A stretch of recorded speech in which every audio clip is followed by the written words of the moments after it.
Well, Wind at My Back happened because CBC was really looking for a replacement show for the Family Hour, which was a very successful time slot, Sunday nights at 7 p.m., that had been established with Rote Avonlea over almost an 8-year period. I began to conceptualize Wind at My Back because it was a time period in Canadian history when bonds that linked people were tested through the really tough times of the Great Depression.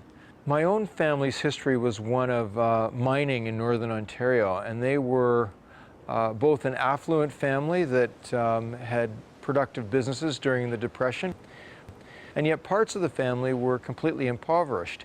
And so I decided to try and take that imbalance, if you will, within a family and project that onto a television screen. There were many, many influences that came together, but basically I decided I wanted to do a show set in the dirty 30s about a family that was rich and poor and how they stuck together through tough times. I ended up purchasing a couple of books by Canadian humorist Max Braithwaite because they were a collection of stories, Never Sleep Three in a Bed and The Night They Stole the Mountie's Car, that provided authentic dialogue, authentic characters, and situations to draw on as we began to shape the story of a family during that time of crisis. The cast of characters, however, were pretty much original to me.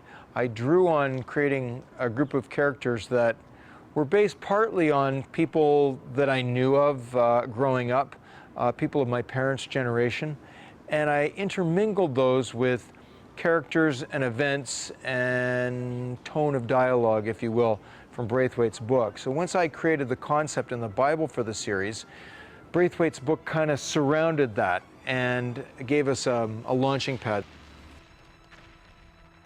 In order to keep the show fresh and relevant to contemporary times, we really relied on interpersonal relationships. The historical background of the series was important for us as writers to make it real, but the kind of stories that we were telling were really stories about families.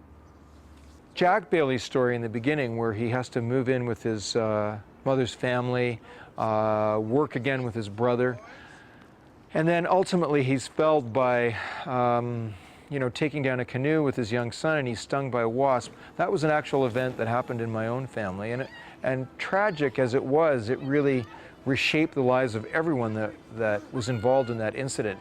So it was kind of a heart-wrenching story to tell and to depict on screen. One of the exciting things about doing any period piece is getting to depict that time period exactly as it would have existed. In some ways, the thrill of doing a series like this is that it evolves almost like a movie. We have cars, we have lots of extras, we have a full wardrobe and production design unit that is committed to making sure that all aspects of the detail of the show are as authentic as they can possibly be. So it certainly elevates the production value of a show. I think it makes it a delicious show to watch on screen. When writing for a primarily female audience for television, it's often important to develop strong female characters. One of the advantages of developing a strong matriarchal character like a May Bailey or a Hetty King, for example, is that they are neither good nor bad, and they create endless controversy by taking a strong stand on things that they believe in or trying to force the other characters around them to act or conduct their lives in a certain way. They invoke a tremendous amount of controversy. So characters that an audience loves to hate are very important to the long shelf life of a series. There was a lot of very, very strong acting and a lot of controversial relationships. So that made its way into creating the success behind the series. The most difficult thing about creating a long-running series is that every 2 weeks you are forced to come up with a new, inventive script that has got to move audiences and enlighten them and move the lives of the cast forward. And it's a real challenge. The writing behind any show that is worth its weight in gold is really the lifeblood of the series.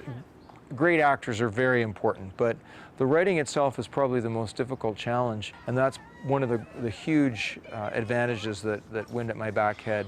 The writing team and myself just thoroughly enjoyed all of the performers, and it was a treat to write for them. And so when you've got that kind of inspiration behind you, it makes for a lot of really interesting circumstances. And we always like to try and balance real-life comedy with real-life drama. And the characters that we created and the actors that played them allowed us to do that. Many of the actors were a great surprise. For example, we would have someone like Kathy Greenwood, who was cast really as a supporting character in the role of Grace, and gradually over time we found her strengths as an actress were so phenomenal, both as an actress and a comedienne, that she kind of became the lightning rod for the series. When you put her against Shirley Douglas as May Bailey, there was just like fireworks everywhere. We also found that part of Grace's poignancy as a character was that she could never get married. She could kind of never escape the bounds of her family. We really made a conscious effort to pit poor Grace against any guy that was moving through the town in pants, because we really wanted to upset her life, and out of that upset came a lot of great drama and comedy and controversy. The boys, Dylan Provencher and Tyrone Savage, both grew and matured as really wonderful performers over the course of the show, and they became easy to write for. James Carroll was a stalwart performer who was always consistent, and so again, another solid character. Shirley Douglas, equally solid. She refused to let her role fossilize, and she was constantly challenging us as writers on ways of expanding her dilemma.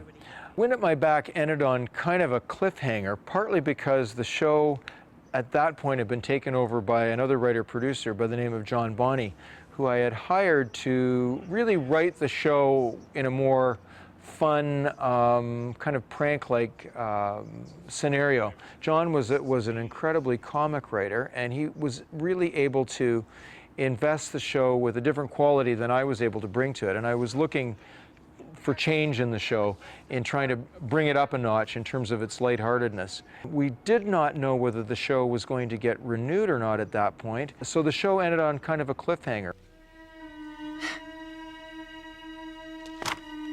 It's him. Van is James Marshall. He knew. Knew what?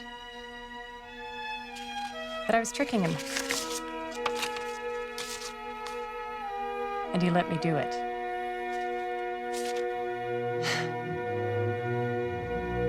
He let me do it. We ultimately went on and created the Wind at My Back Christmas movie, which sort of became the wrap-up to the show and dealt with a lot of the loose ends on it. But it was a cliffhanger partly because we didn't know what the fate of the show was going to be after 65 episodes. But after 65 episodes, we decided we were content with it and willing to let it go.